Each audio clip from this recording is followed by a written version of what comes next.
결혼 5년 차 준호와 슬기 부부의 삶은 이미 오래전부터 삐걱거리고 있었다. 준호는 아내를 사랑했지만 아내는 그를 존경하지 않았다. 그녀에게 준호는 그저 돈을 벌어다 주는 기계일 뿐이었다. 그녀는 준호의 진심 어린 사랑보다는 남들이 가진 화려한 삶을 동경했고 그런 삶을 선물해주지 못하는 그를 늘 원망했다. 매일 밤 늦게 돌아오는 아내는 그를 보면 피곤한데 좀 쉬지 굳이 여기까지 와서 기다리고 있을 필요는 없잖아. 라는 차가운 말만 내뱉을 뿐이었다. 준호는 그녀의 차가운 눈빛과 날카로운 말들이 가슴에 비수처럼 박혔지만 그래도 그녀를 사랑했다. 그는 아내의 마음이 예전처럼 돌아올 것이라 믿으며 오늘도 묵묵히 그녀의 귀가를 기다렸다. 그의 방 한구석에는 낡은 노트북 한 대가 놓여 있었다. 노트북의 표면은 먼지가 쌓여 희미하게 빛나고 있었지만 그 안에는 준호의 젊은 날의 꿈이 고스란히 담겨 있었다. 그는 한때 촉망받는 프로그래머였다. 밤샘 코딩은 그의 일상이었고 자신만의 앱을 만드는 것이 그의 꿈이었다. 하지만 아내의 부모님 사업이 망하면서 생긴 막대한 빚 때문에 그는 결국 그 꿈을 포기하고 배달기사가 되었다. 그는 아내에게 이 모든 사실을 숨긴 채 묵묵히 빚을 갚아나갔다. 이 낡은 노트북은 그에게 있어 과거의 영광이자 동시에 현재의 초라함을 상기시키는 아픈 유산이었다. 그는 아내 몰래 가끔씩 이 노트북을 켜고 과거에 작성했던 코드를 보며 젊은 날의 열정을 회상하곤 했다. 그는 알지 못했다. 이 낡은 노트북이 그의 운명을 완전히 뒤바꿔 놓을 열쇠라는 것을. 그날 밤도 여느 때와 다름없이 아내의 귀가를 기다리다 잠이 든 준호였다. 새벽 1시 요란한 문 여는 소리에 그는 잠에서 깼다. 아내 이슬기가 낯선 남자의 차에서 내리는 것을 창밖으로 목격했다. 남자는 고급 외제차에 몸을 싣고 있었다. 그는 한눈에 봐도 준호와는 다른 부유한 남자였다. 준호의 심장은 불안하게 뛰기 시작했다. 그는 이 불안감이 단순한 기우이기를 바라며 아내의 방문을 열었다. 하지만 문을 열자마자 그의 눈에 들어온 것은 그의 모든 희망을 무너뜨리는 충격적인 광경이었다. 아내의 품에 안겨있는 낯선 남자, 그리고 그녀의 입에서 흘러나오는 냉소적인 말들. 내가 이딴 거지 같은 배달부랑 결혼했단 말이야. 나도 이제 지긋지긋해. 오빠 나 이 남자랑 헤어질 거야. 그리고 오빠랑 결혼할 거야. 준호의 심장이 쿵하고 바닥으로 떨어지는 소리가 들렸다. 그의 세상이 산산조각이 나는 순간이었다. 그는 충격에 휩싸여 아무 말도 할 수 없었다. 그의 굳은 의지와 사랑이 한순간에 허무하게 무너져 내렸다. 그의 눈에는 절망과 분노, 그리고 걷잡을 수 없는 배신감이 뒤섞여 있었다. 그는 더 이상 과거의 평온한 삶으로 돌아갈 수 없다는 것을 직감했다. 그의 인생은 이제 돌이킬 수 없는 새로운 길로 접어들게 되었다. 새벽 2시 서울의 밤 공기는 차갑고 습했다. 준호의 심장은 찢어질 듯 아팠다. 그의 눈앞에 펼쳐진 광경은 그의 세상이 송두리째 무너져 내리는 순간이었다. 아내 이슬기와 낯선 남자 오민준, 오민조은은 준호의 존재를 무시한 채 그들의 추악한 대화를 이어갔다. 오빠, 내가 정말 미쳤었나 봐. 저런 촌뜨기랑 결혼해서 이제라도 제자리로 돌아가고 싶어. 슬기의 목소리는 준호의 심장에 칼을 박는 것보다 더 아팠다. 오민준은 준호에게 멸시적인 눈빛을 던지며 말했다. 봤지? 내 아내는 널 사랑하지 않아. 네가 가진 것이라고는 낡은 오토바이 한 대와 그 초라한 배달부라는 직업뿐이잖아. 우리 슬기에게는 더 좋은 삶을 살 자격이 있어. 그의 조롱 섞인 말들은 준호의 자존심을 짓밟았다. 준호는 아무 말도 할 수 없었다. 그의 입은 굳게 닫혀 있었지만 그의 눈빛은 흔들림 없이 민준을 향했다. 그 눈빛에는 분노와 배신감, 그리고 걷잡을 수 없는 절망이 뒤섞여 있었다. 슬기는 준호에게 다가와 이혼 서류를 내밀었다. 난 이제 너랑 못 살아. 나한테는 꿈이 있었어. 화려한 삶 명품 옷 고급 레스토랑. 너는 내게 아무것도 줄 수 없었어. 이제 제발 내 앞에서 사라져 주어. 그녀의 말은 비수처럼 날카로웠다. 그녀의 눈에는 준호를 향한 연민이나 미안함이 조금도 남아있지 않았다.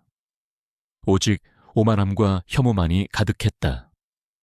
준호는 그녀의 차가운 눈빛과 표정을 보며 지난 5년간의 결혼 생활이 모두 거짓이었다는 것을 깨달았다. 그의 사랑과 희생은 그녀에게 아무런 의미가 없었다. 준호는 이혼 서류를 찢어버리고 싶었지만 그럴 수 없었다. 그의 손은 무력하게 떨리고 있었다. 그는 서류를 받아들고 슬기를 향해 마지막으로 말했다. 슬기야, 나는 널 정말 사랑했어. 나는 너를 위해 모든 것을 포기했어. 그의 목소리는 슬픔에 잠겨 있었지만 그 속에는 그녀를 향한 마지막 진심이 담겨 있었다. 하지만 슬기는 준호의 말을 비웃었다. 사랑 그놈의 사랑이 밥 먹여줘, 박준호. 너는 나한테 아무것도 줄 수 없어. 그냥 꺼져. 그녀는 준호의 몸을 밀쳐내며 현관문을 향해 손가락질했다. 당장 내 집에서 나가. 이 집은 이제 오빠랑 내 거야. 준호는 이제 더 이상 그녀에게 매달릴 수 없다는 것을 깨달았다. 그는 그의 삶이 더 이상 그녀와 함께할 수 없다는 것을 깨달았다. 그의 세상은 한순간에 산산조각이 났다. 준호는 낡은 오토바이 키를 손에 쥐고 터덜터덜 집 밖으로 걸어 나왔다. 현관문이 쾅 하고 닫히는 소리가 그의 등 뒤에서 울렸다. 그의 낡은 오토바이에 앉아 그는 아무도 없는 차가운 밤거리를 달렸다. 어디로 가야 할지 무엇을 해야 할지 알 수 없었다. 그의 머릿속은 혼란으로 가득했다. 그는 자신이 사랑했던 모든 것을 잃었다. 그의 사랑, 그의 꿈, 그의 집, 그리고 그의 자존심까지도. 그는 한때 프로그래머로서의 꿈을 포기하고 배달부라는 직업을 선택했다. 하지만 이제 그 모든 희생은 아무 의미가 없었다. 비가 내리기 시작했다. 빗줄기는 그의 헬멧을 타고 흘러내렸고 그의 눈물과 섞여 그의 뺨을 타고 흘러내렸다. 그는 빗속에서 울었다. 자신의 초라한 인생과 자신을 짓밟은 아내와 그리고 그 모든 것을 믿었던 자신의 어리석음을 비웃었다. 그는 비로소 자신이 어떤 존재였는지 그리고 앞으로 어떻게 살아가야 할지를 깨달았다. 그는 더 이상 과거의 박준호가 아니었다. 그는 이제 모든 것을 잃은 새로운 삶을 시작해야 할 남자였다.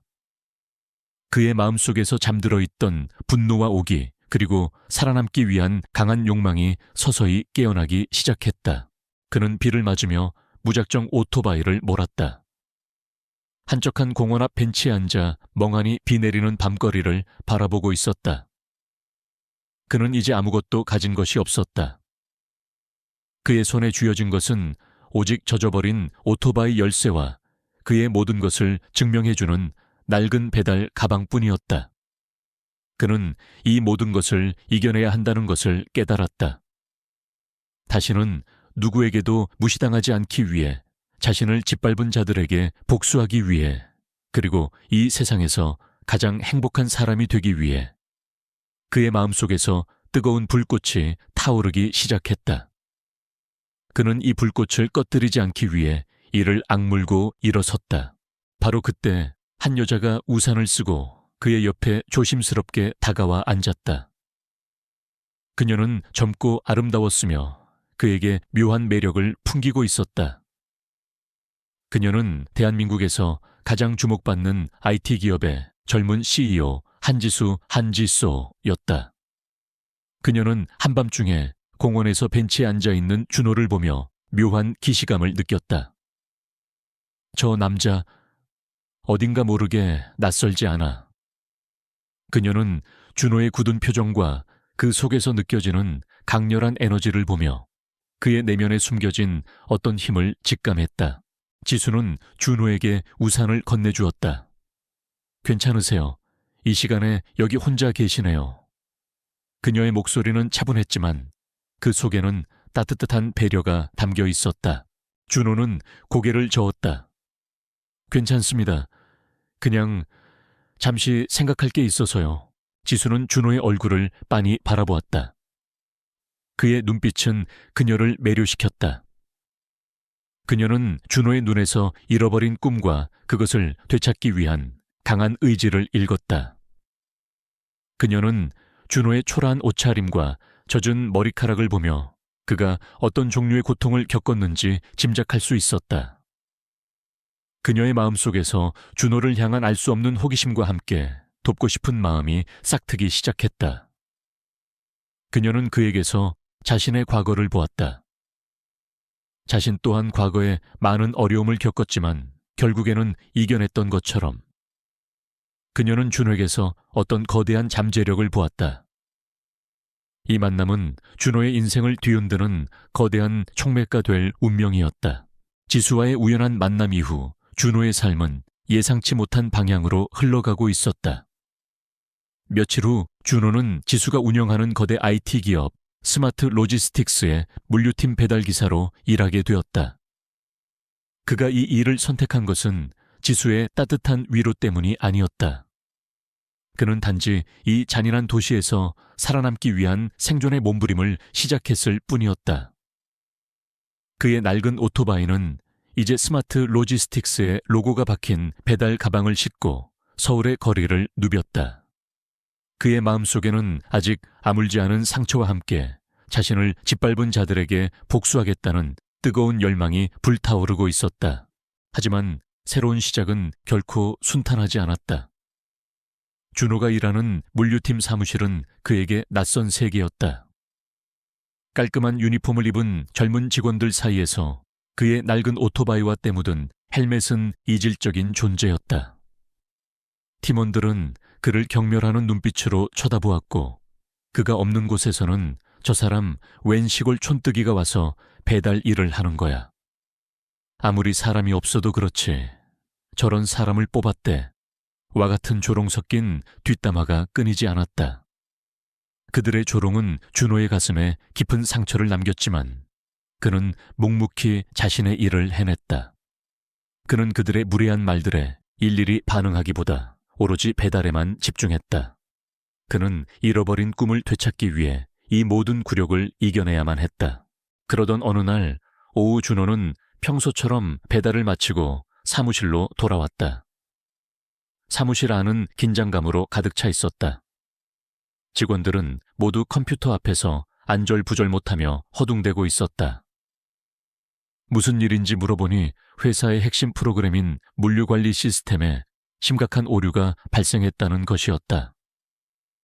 시스템은 완전히 마비되었고 모든 배달 주문은 멈춰버렸다. 팀원들은 서로에게 책임을 전가하며 소리를 지르고 있었다. 누가 건드렸어? 이거 어떻게 해? 큰일 났네. 이걸 당장 해결하지 못하면 우리 회사 망할지도 몰라. 준호는 그들의 말을 들으며 묵묵히 자신의 낡은 노트북을 열었다. 그는 이 모든 상황이 너무나도 익숙했다. 과거에 그가 운영했던 작은 스타트업에서도 이런 시스템 오류는 종종 발생했기 때문이었다.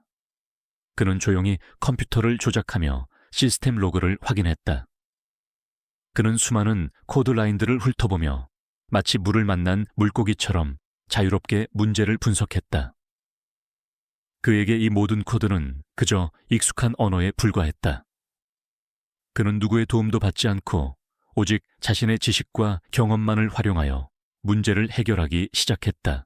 그의 손은 쉴 새 없이 키보드를 두드렸고 그의 눈은 모니터의 화면을 꿰뚫어 볼 듯 날카롭게 빛나고 있었다. 그는 단 한 번도 망설이지 않았다. 그에게 있어서 이 모든 것은 마치 어린 시절의 퍼즐을 맞추는 것처럼 쉬운 일이었다. 그는 10분도 차이 되지 않아 문제의 원인을 파악했다. 그것은 시스템의 깊숙한 곳에 숨어있는 아주 작은 버그였다. 그는 재빨리 코드를 수정하고 시스템을 재시작했다. 시스템이 다시 돌아가. 대박, 누가 이걸 해결한 거야. 팀원들은 모두 놀라움을 금치 못했다. 그들은 자신들의 눈을 의심했다. 방금 전까지 시스템이 마비되어 혼란에 빠져 있던 그들의 눈앞에 시스템이 다시 정상적으로 작동하고 있었다. 그들은 범인을 찾기 위해 주변을 둘러보았다. 하지만 그들의 눈에 들어온 것은 아무렇지도 않게 자신의 낡은 노트북을 닫고 있는 준호의 모습이었다. 그는 마치 아무 일도 없었다는 듯 조용히 자신의 배달 가방을 챙겨 나갔다. 그는 자신의 재능을 뽐내려 하지 않았다. 그는 단지 자신의 일에 방해가 되는 문제를 해결했을 뿐이었다. 그의 놀라운 재능은 그의 의도와는 달리 지수의 눈에 띄게 되었다. 지수는 준호의 사무실에 들렀다가 그가 컴퓨터를 조작하는 모습을 우연히 목격했다. 그녀는 그가 무엇을 하는지 알지 못했지만 그의 눈빛과 손놀림에서 범상치 않은 기운을 느꼈다. 그리고 잠시 후 시스템이 정상적으로 돌아왔다는 소식을 듣고 그녀는 모든 것을 직감했다. 역시 내 눈이 틀리지 않았어. 저 남자, 숨겨진 재능을 가진 사람이었어. 그녀의 심장은 흥분으로 뛰기 시작했다. 그녀는 준호를 회사에 영입해야겠다는 확신을 가졌다. 그녀는 그가 자신과 함께 일할 수 있는 완벽한 파트너가 될 것이라고 생각했다. 하지만 준호를 향한 어둠의 그림자도 드리워지고 있었다. 민규 슬기의 불륜 상대이자 준호의 오랜 숙적은 준호가 지수의 회사에서 일하고 있다는 사실을 알게 되었다. 민규는 지수의 회사를 자신의 라이벌 기업으로 여기고 있었다. 그는 지수와 준호의 만남이 자신에게 큰 위협이 될 것을 직감했다. 박준호 감히 그딴 배달부가 한지수 대표와 함께 일한다고 웃기지도 않는군.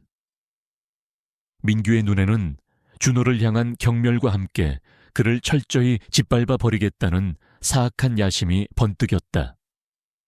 그는 비열한 미소를 지으며 자신의 비서에게 전화를 걸었다. 지금 당장 스마트 로지스틱스의 박준호라는 사람에 대해 알아봐. 그리고 그가 지수 대표에게 접근하지 못하도록 막을 방법을 찾아봐. 어떤 수단을 써서라도. 준호의 삶은 이제 그의 의도와는 상관없이 거대한 음모의 소용돌이 속으로 빨려 들어가고 있었다. 준호가 시스템 오류를 해결한 지 며칠 후 그의 사무실 책상 위에는 한지수 대표의 호출이 담긴 쪽지가 놓여 있었다. 그는 불안감과 함께 대표실 문을 열었다. 지수는 여느 때와 다름없이 깔끔한 정장 차림으로 그를 맞이했다. 그녀의 눈빛은 차가운 이성과 함께 묘한 기대감이 뒤섞여 있었다. 박준호 씨, 당신이 우리 회사 시스템 오류를 해결했다는 소식을 들었습니다. 그녀의 목소리는 조용했지만 그 속에 담긴 무게감은 준호의 심장을 빠르게 뛰게 만들었다. 그는 묵묵히 고개를 끄덕였다. 아닙니다, 대표님. 그저 제가 할 수 있는 일이었을 뿐입니다. 그는 자신의 재능을 숨기고 싶었다. 과거의 영광을 되찾는 것이 두려웠다. 다시 한번 세상의 기대에 부응하지 못할까봐, 다시 한번 상처받을까봐 두려웠다. 지수는 준호의 망설임을 읽었다. 그녀는 준호에게 노트북을 열어 보이며 말했다. 당신은 배달 기사가 아닙니다. 당신은 재능을 가진 사람입니다. 이 코드를 보세요. 당신이 밤새도록 작성했던 코드, 당신의 꿈이 담겨 있는 코드죠. 지수는 준호가 과거에 작성했던 코드를 모두 알고 있었다. 그녀는 준호의 숨겨진 재능을 이미 모두 파악하고 있었다.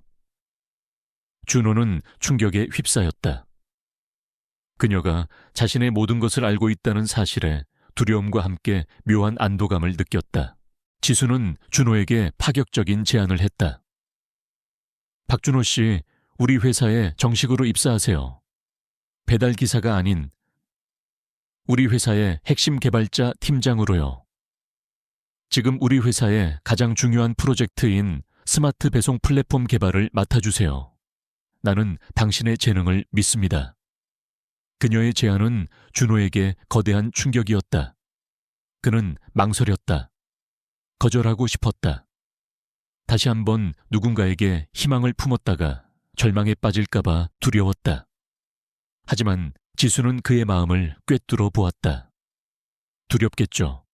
하지만 당신이 이대로 배달기사로 평생을 살아간다면 당신을 짓밟고 떠난 그들이 진정한 승리자가 될 겁니다. 당신은 그들에게 복수하고 싶지 않습니까? 당신의 재능을 보여주고 그들에게 당신이 어떤 사람인지 똑똑히 보여주고 싶지 않습니까? 준호는 지수의 말에 눈물을 글썽겼다. 그녀의 말은 그의 심장 가장 깊은 곳에 숨겨져 있던 복수심을 건드렸다. 그는 고개를 끄덕였다. 좋습니다, 대표님. 저 해보겠습니다. 그의 눈빛은 흔들림 없이 굳건했다. 그는 이제 더 이상 과거의 실패에 갇혀 있지 않았다. 그는 이제 새로운 삶을 시작하는 새로운 사람이었다. 그는 지수의 손을 잡고 자신의 모든 것을 걸고 이 싸움에 뛰어들기로 결심했다. 그의 눈빛은 복수와 함께 잃어버린 꿈을 향한 뜨거운 열망으로 빛나고 있었다. 준호의 새로운 시작은 곧바로 가혹한 현실과 마주했다. 그는 스마트 배송 플랫폼 개발팀장으로 부임했다. 하지만 팀원들은 그의 경력과 재능을 의심했다. 배달부 출신이 개발팀장이라니. 말이 돼, 분명 한 대표님이 낙하산으로 꽂아준 거겠지. 우리 회사도 끝났군. 팀원들의 차가운 시선과 뒷담화는 준호의 마음을 아프게 했다. 그는 이 모든 것을 이겨내야만 했다. 가장 큰 문제는 바로 그의 숙적 오민준이었다. 민준은 지수와 경쟁 관계에 있는 다른 IT 기업의 팀장이었다. 그는 준호가 지수의 회사에 들어왔다는 사실을 알고 그를 철저히 짓밟아 버리겠다고 다짐했다. 그는 준호의 팀원들을 이간질하고 프로젝트에 대한 가짜 정보를 흘리며 준호의 팀을 흔들었다. 박준호 그 사람 과거에 프로그래머였다고 웃기지도 않네. 내 손바닥 안에서 놀던 시골 촌뜨기일 뿐이야. 민준의 비열한 행동은 준호의 프로젝트를 위기에 빠뜨렸다. 준호는 혼자였다. 그는 프로젝트를 위해 밤낮 없이 일했다. 팀원들의 불신과 민준의 끊임없는 방해 속에서 그는 자신의 모든 것을 걸고 싸워야만 했다. 지수는 그를 믿었지만 표면적으로는 그를 직접적으로 돕지 않았다. 그녀는 준호가 스스로의 힘으로 이 모든 것을 이겨내고 진정한 리더로 성장하기를 바랐기 때문이었다. 준호는 이 모든 고난을 혼자 감당해야만 했다. 그는 매일 밤 늦게까지 사무실에 남아 코딩을 했다. 그는 팀원들의 불신을 극복하기 위해 그들의 의견을 경청하고 그들을 설득하며 프로젝트를 이끌어 나갔다. 그의 눈빛은 굳건했고 그의 손은 흔들리지 않았다. 그는 오로지 자신의 힘으로 이 모든 것을 이겨내야 한다는 것을 깨달았다. 어느 날 저녁 준호는 혼자 사무실에 남아 프로젝트 마감 기한을 맞추기 위해 밤샘 작업을 하고 있었다. 그때 민준의 비서로부터 익명의 이메일이 도착했다. 이메일에는 준호가 과거에 작성했던 코드에 치명적인 오류가 있다는 내용이 담겨 있었다.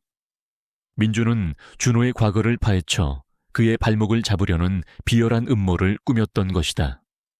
준호는 이메일을 읽고 충격에 휩싸였다. 그가 작성했던 코드에 치명적인 오류가 있다니. 그의 모든 것이 무너져 내릴 것만 같았다. 그는 이 모든 것을 포기하고 싶었다. 다시 한번 패배자로 전락할까봐 두려웠다. 하지만 그때 그의 눈에 들어온 것은 그의 낡은 노트북이었다. 노트북의 화면에는 그가 과거에 작성했던 수많은 코드들이 빛나고 있었다. 그 코드는 그의 꿈이자 그의 열정이었다. 그는 이대로 포기할 수 없었다. 그는 민준의 음모를 역이용하기로 결심했다. 그는 이메일의 내용을 무시하고 오히려 자신의 코드에 존재하는 오류를 찾기 위해 다시 한번 코드를 검토했다. 그는 이 모든 것을 이겨내고 민준을 이길 수 있는 유일한 방법은 오직 자신의 실력뿐이라는 것을 깨달았다. 그는 밤샘 작업 끝에 오류를 수정하고 민준의 음모를 역이용한 새로운 코드를 작성했다. 그의 눈빛은 이제 두려움이 아닌 강한 확신으로 빛나고 있었다. 그는 이 모든 고난을 이겨내고 진정한 승리자가 될 운명이었다. 그의 어깨에는 이제 잃어버린 꿈과 함께 자신을 믿어준 지수에 대한 감사함, 그리고 자신을 짓밟은 자들에 대한 복수심이라는 무거운 짐이 놓여 있었다. 그의 앞에는 끝이 보이지 않는 험난한 길이 펼쳐져 있었다. 그는 알지 못했다. 이 길의 끝에 무엇이 기다리고 있는지. 하지만 그는 멈추지 않았다. 그는 이제 더 이상 패배자가 아니었기 때문이다. 마침내 준호의 운명을 결정할 중요한 순간이 다가왔다. 스마트 배송 플랫폼의 최종 발표회였다. 장소는 서울의 가장 유명한 컨벤션 센터였다. 수많은 기자들과 투자자들, 그리고 경쟁사의 관계자들이 참석한 자리였다. 이 자리는 준호에게 있어 자신의 모든 것을 증명해야 하는 마지막 싸움터였다. 그는 이 모든 것을 이겨내고 자신을 짓밟은 자들에게 복수하겠다는 뜨거운 열망으로 가득 차 있었다. 그의 등 뒤에는 그를 믿어주는 지수의 따뜻한 미소가 있었지만 그는 이 싸움에서 혼자였다. 그의 상대는 오민준, 그리고 그의 뒤에 숨어있는 거대한 악의 세력이었다. 준호는 단상에 올라섰다. 그의 얼굴에는 긴장감 대신 굳은 의지가 서려 있었다. 그는 발표를 시작했다. 존경하는 여러분, 저는 오늘 단순히 새로운 플랫폼을 소개하려는 것이 아닙니다.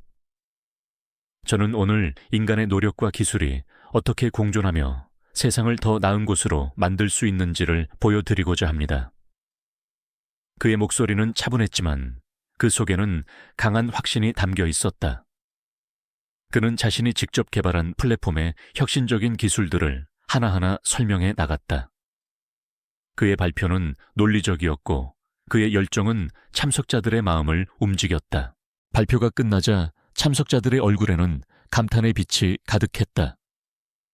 그들은 준호의 놀라운 재능과 혁신적인 아이디어에 감탄했다. 그때 오민준이 비열한 미소를 지으며 단상으로 걸어 올라왔다. 그의 손에는 서류철 하나가 들려 있었다. 그의 눈빛에는 준호를 향한 경멸과 함께 그를 완전히 짓밟아 버리겠다는 사악한 야심이 번뜩이고 있었다. 여러분, 잠시만요. 저도 할 말이 있습니다. 민준은 준호의 옆에 서서 말했다. 박준호 씨의 발표는 그럴듯합니다. 하지만 그 모든 것은 거짓입니다. 저는 이 자리에서 박준호 씨의 모든 거짓말을 폭로하겠습니다. 이 서류에는 그가 과거에 작성했던 코드에 치명적인 오류가 있다는 증거가 담겨 있습니다. 이 오류는 우리 회사의 시스템을 망가뜨릴 수도 있는 아주 위험한 오류입니다. 그리고 그는 과거의 프로그래머가 아니었습니다.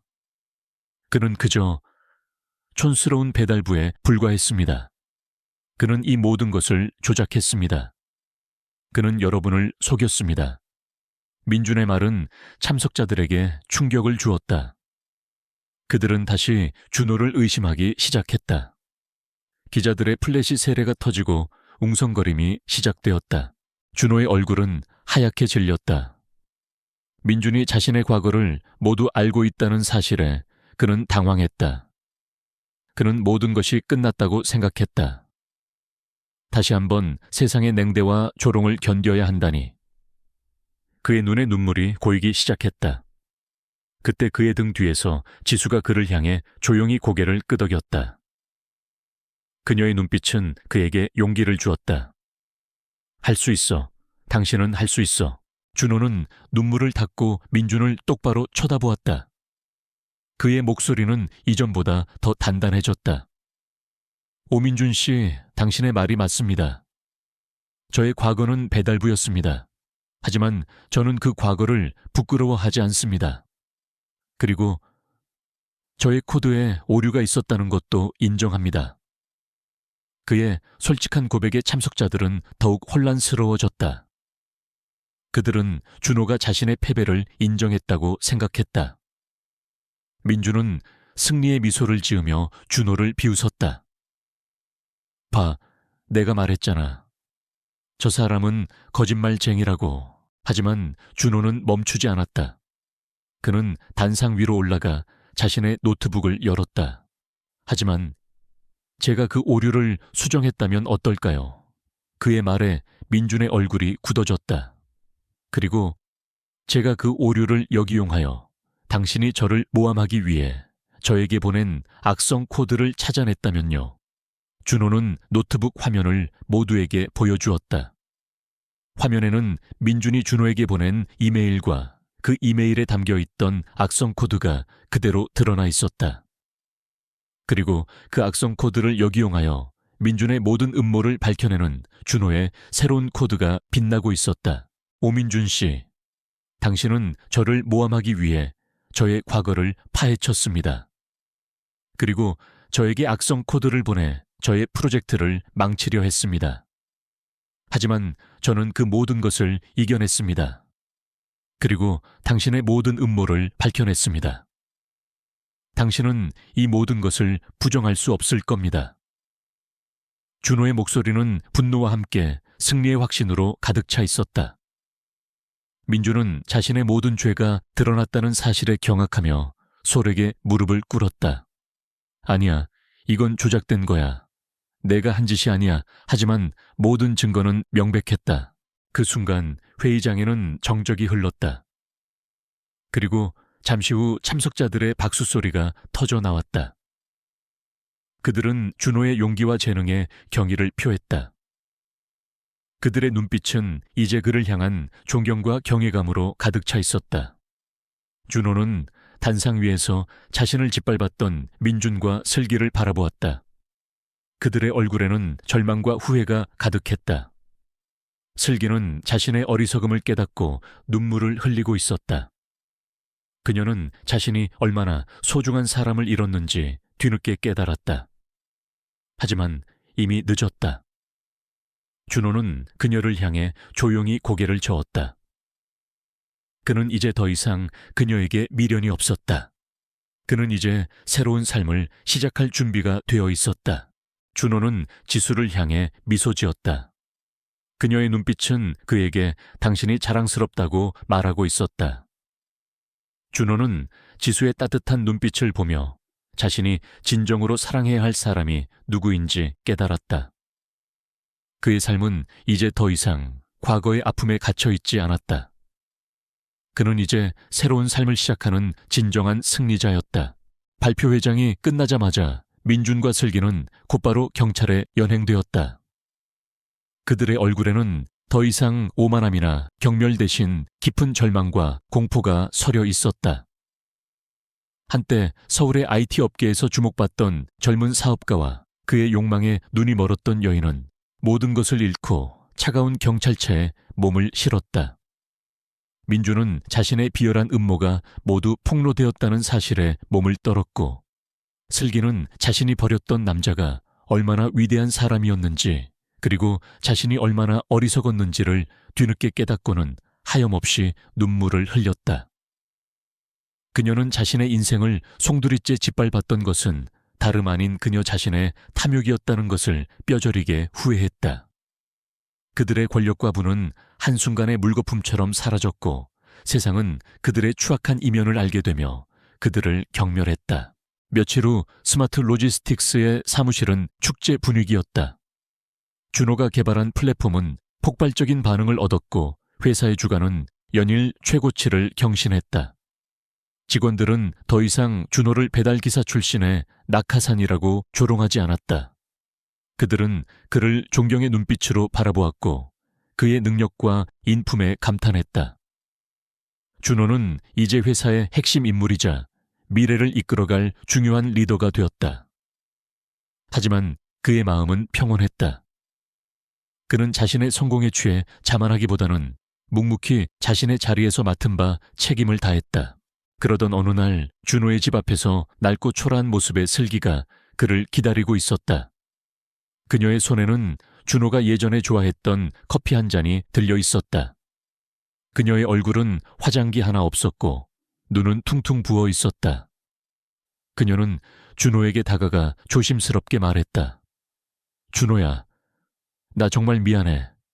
내가 얼마나 어리석었는지 몰랐어. 네가 얼마나 소중한 사람이었는지 몰랐어. 다시 시작할 수 없을까? 그녀의 목소리는 희미하게 떨리고 있었다. 준호는 슬기를 빤히 바라보았다. 그의 눈빛에는 더 이상 그녀를 향한 분노나 미련이 남아있지 않았다. 그는 조용히 미소 지으며 그녀에게 말했다. 슬기야, 나는 너를 용서했어. 하지만 다시 시작할 수는 없어. 우리의 이야기는 이미 끝났어. 이제 너도 네 삶을 살아가야 해. 나도 이제 내 삶을 살아갈 거야. 그의 목소리는 차분했지만 그 속에는 단호함이 담겨 있었다. 슬기는 준호의 말을 듣고 고개를 떨구었다. 그녀는 준호의 따뜻한 용서를 받았지만 그의 진정한 마음을 얻을 수는 없었다. 그녀는 자신이 얼마나 소중한 사람을 잃었는지 뒤늦게 깨닫고 눈물을 흘리며 준호의 곁을 떠났다. 준호는 그녀의 뒷모습을 보며 조용히 미소 지었다. 그의 마음속에서는 이제 그녀를 향한 미움이 아닌 평화와 용서가 자리 잡고 있었다. 모든 일이 정리된 후 준호는 지수의 대표실로 찾아갔다. 지수는 창가에 앉아 서울의 야경을 바라보고 있었다. 그녀의 옆에는 따뜻한 커피 2잔이 놓여 있었다. 준호는 지수에게 다가가 말했다. 대표님, 저에게 이런 기회를 주셔서 정말 감사합니다. 대표님 덕분에 제가 여기까지 올 수 있었습니다. 지수는 준호를 바라보며 미소 지었다. 아니요, 박준호 씨. 당신은 당신의 힘으로 여기까지 온 겁니다. 나는 그저 당신의 재능을 믿었을 뿐입니다. 당신이 저에게 보여준 용기와 열정은 저에게도 큰 감동을 주었습니다. 준호는 지수의 따뜻한 말에 눈물을 글썽였다. 그는 지수에게 진심으로 고마움을 느꼈다. 지수는 준호에게 커피를 건네주며 말했다. 사실 나는 당신이 배달기사로 일할 때부터 당신에게 관심을 가졌습니다. 당신의 눈빛에서 잃어버린 꿈을 향한 열정을 보았어요. 나는 당신이 반드시 다시 일어설 것이라고 믿었어요. 준호는 지수의 손을 꼭 잡았다. 대표님, 저와 함께 해주셔서 감사합니다. 저는 이제 더 이상 혼자가 아닙니다. 그의 목소리는 진심으로 떨리고 있었다. 그는 이제 더 이상 성공이나 복수만을 위한 삶을 살지 않을 것이다. 그는 이제 그를 진정으로 이해하고 사랑해주는 지수와 함께 새로운 삶을 시작할 준비가 되어 있었다. 그들의 눈빛이 교차하는 순간 그들의 사랑은 시작되었다. 그들의 삶은 이제 더 이상 고통과 절망으로 가득 차 있지 않았다. 그들의 삶은 이제 진정한 사랑과 희망으로 가득 차 있었다. 그들은 서로의 손을 잡고 서울의 야경을 바라보며 조용히 미소 지었다. 그들의 앞날에는 밝은 빛만이 가득할 것이었다. 세월이 흘러 준호와 지수의 사랑은 더욱 깊고 단단해졌다. 그들은 결혼하여 사랑스러운 딸 유진을 낳았다. 유진은 할아버지 강 회장의 한없는 사랑과 부모님의 따뜻한 보살핌 속에서 무럭무럭 자라났다. 그녀의 눈은 소라의 맑은 눈빛을, 미소는 준혁의 온화한 미소를 닮아 있었다. 유진은 그들의 삶에 찾아온 가장 아름다운 2번째 봄이었다. 이 작은 아이의 존재는 소라의 마음속에 남아있던 모든 슬픔의 흔적을 지워내는 기적과도 같았다. 유진의 맑은 웃음소리는 그들의 작은 집과 꽃집에 항상 가득했다. 소라의 꽃집, 엄마의 꽃과 준혁의 서점, 약속은 이제 단순한 가게가 아니었다. 그곳은 사랑과 희망을 나누는 작은 공동체의 중심이 되었다. 소라는 자신의 꽃집에서 원예 강좌를 열어 마을 사람들과 소통했고, 준혁은 서점에서 아이들을 위한 무료 독서 모임을 열었다. 그들의 작은 행복은 주변 사람들에게까지 따뜻한 온기를 전해주었다. 소라의 꽃집에서 피어나는 꽃들은 단순한 아름다움이 아니라 그녀의 정성 어린 손길과 따뜻한 마음이 담긴 희망의 상징이었다. 사람들은 꽃을 사기 위해 오는 것이 아니라 그녀의 따뜻한 미소와 온화한 위로를 받기 위해 꽃집을 찾았다. 서현진은 소라의 꽃집에서 일하며 인생의 진정한 의미를 깨달았다. 그녀는 더 이상 화려한 삶을 동경하지 않았다. 흙을 만지고 꽃을 다듬으며 소박한 행복 속에서 자신을 찾아갔다. 그녀는 솔에게 진심으로 감사했고 그녀의 삶의 멘토가 되어준 소라를 진심으로 존경했다. 현진은 나중에 소라의 도움을 받아 작은 유기견 보호소를 열었다.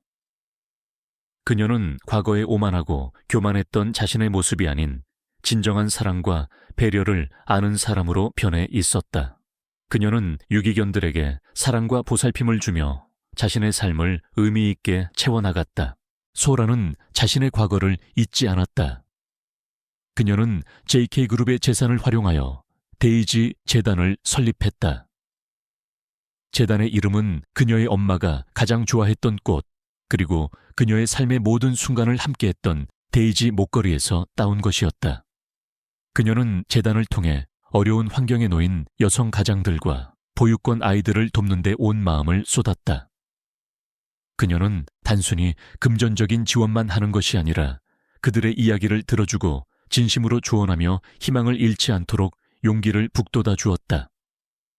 한때 세상의 냉대와 모욕을 견뎌냈던 그녀였기에 그들의 고통을 누구보다 깊이 이해하고 공감할 수 있었다. 그녀의 도움으로 수많은 사람들이 절망의 늪에서 벗어나 새로운 삶을 시작할 수 있었다. 그녀는 그들에게 단순히 돈을 주는 것이 아니라 다시 일어설 수 있다는 희망과 용기를 선물했다. 어느덧 소라와 준혁은 중년이 되었다. 유진은 훌륭한 대학생이 되어 사회에 봉사하는 꿈을 키우고 있었다. 그녀는 부모님처럼 따뜻한 마음을 가진 사람으로 성장했다. 강 회장은 조용히 세상을 떠났지만 그의 마지막 유언은 솔에게 남겨진 거대한 재산과 그 재산을 통해 세상에 선한 영향력을 펼치라는 따뜻한 당부였다. 소라는 할아버지의 유언을 마음속 깊이 새기고 그의 뜻을 이어받아 데이지 재단을 더욱 확장했다. 그녀는 이제 JK그룹의 잃어버린 손녀가 아닌 사랑과 용서의 상징으로 불리게 되었다. 어느 화창한 오후 소라와 준혁은 딸 유진과 함께 그들의 작은 집 정원에서 차를 마시고 있었다. 정원에는 수많은 데이지꽃이 만개하여 따스한 봄바람에 흔들리고 있었다. 그녀는 유진에게 자신의 목에 걸린 낡은 데이지 목걸이를 조심스럽게 꺼내 보여주었다. 목걸이의 은빛은 세월이 흘러 더욱 빛이 발해 있었지만 그 속에는 그녀의 삶의 모든 역사가 고스란히 담겨 있었다. 유진아, 이 목걸이는 할머니가 엄마에게 주신 유일한 선물이야. 그리고 이 목걸이는 엄마에게 용기를 주었고 진정한 행복이 무엇인지 가르쳐 주었단다. 이 목걸이처럼 어떤 어려움이 닥쳐도 희망을 잃지 말고 사랑과 용서가 가장 위대한 힘이라는 것을 항상 기억하렴. 소라의 눈은 깊은 평화와 행복으로 빛나고 있었다. 그녀는 준혁의 손을 잡고 정원 가득 피어난 데이지꽃을 바라보았다. 그들의 삶은 한편의 아름다운 동화 같았다. 촌스러운 시골 소녀가 거대한 도시의 냉대를 이겨내고 진정한 사랑과 행복을 찾은 이야기. 복수가 아닌 용서와 관용으로 세상을 변화시킨 위대한 여인의 이야기였다. 마지막 햇살이 정원의 데이지꽃과 그녀의 목걸이를 비추며 반짝였다. 그 빛은 마치 그녀의 삶에 모든 고난과 슬픔이 사라지고 오직 따뜻한 행복과 희망만이 남은 것처럼 보였다. 그녀의 이야기는 여기서 끝났지만 그녀가 세상에 남긴 사랑과 용서의 씨앗은 앞으로도 영원히 아름다운 꽃을 피울 것이었다. 마스터 스토리텔러의 마무리. 이야기는 여기서 끝이 납니다. 당신도 이 이야기처럼 당신의 삶 속에서 희망을 잃지 않고 앞으로 나아가기를 바랍니다. 당신의 이야기는 아직 끝나지 않았습니다. 당신의 다음 페이지를 응원합니다. AI 이야기꾼의 추가 메시지. 친애하는 독자 여러분, 이 이야기를 끝까지 함께 해주셔서 진심으로 감사합니다. 저의 역할은 여기에서 마무리되지만 이 이야기에 담긴 따뜻한 메시지가 여러분의 마음속에 오래도록 남기를 바랍니다. 만약 이 이야기의 주인공처럼 새로운 시작을 꿈꾸고 있다면 망설이지 말고 다음 페이지를 펼쳐보세요. 당신의 삶 또한 하나의 위대한 이야기가 될 수 있을 겁니다. 서울의 복잡한 도로 위로 낡은 오토바이 한 대가 익숙하게 미끄러져 가고 있었다. 밤의 장막이 드리운 도시의 풍경은 수많은 불빛들로 화려했지만 오토바이를 운전하는 남자 박준호 준호의 삶은 그 화려함과는 거리가 멀었다. 32세의 그는 배달 기사로 일하며 하루하루를 버티고 있었다. 헬멧 속 그의 얼굴에는 고단함이 묻어 있었지만 그의 눈빛은 흔들림 없이 굳건했다. 그는 이 지루하고 고단한 삶이 언젠가 끝날 것이라 믿으며 오늘도 묵묵히 페달을 밟았다. 오후 11시 마지막 배달을 마치고 좁고 낡은 오피스텔로 돌아온 준호의 손에는 아내 이슬기, 리슬기가 가장 좋아하는 떡볶이 한 봉지가 들려 있었다. 하루 종일 차가운 바람을 맞으며 일한 몸이었지만 아내가 좋아할 모습을 생각하면 피로가 눈 녹듯 사라지는 기분이었다. 하지만 그의 기쁨도 잠시 현관문 비밀번호를 누르고 들어선 집 안은 텅 비어 있었다. 싸늘한 공기만이 그를 맞이했다. 식탁 위에는 며칠 전부터 쌓여있던 설거지가 그대로 놓여 있었고 거실에는 아내가 벗어 던져놓은 옷가지들이 아무렇게나 널브러져 있었다. 준호는 익숙한 듯 한숨을 내쉬었다. 그는 떡볶이를 식탁에 조용히 올려놓고 홀로 밥을 먹기 시작했다. 그의 맞은편 자리에는 아내를 위해 비워둔 공간이 있었다. 그는 마치 아내가 옆에 앉아 있는 것처럼 혼잣말을 중얼거리며 밥을 먹었다. 슬기야, 오늘은 일이 좀 많았어. 그래도 당신이 좋아하는 떡볶이 사왔으니까 맛있게 먹어. 하지만 그의 목소리는 텅 빈 공간에 메아리칠 뿐이었다.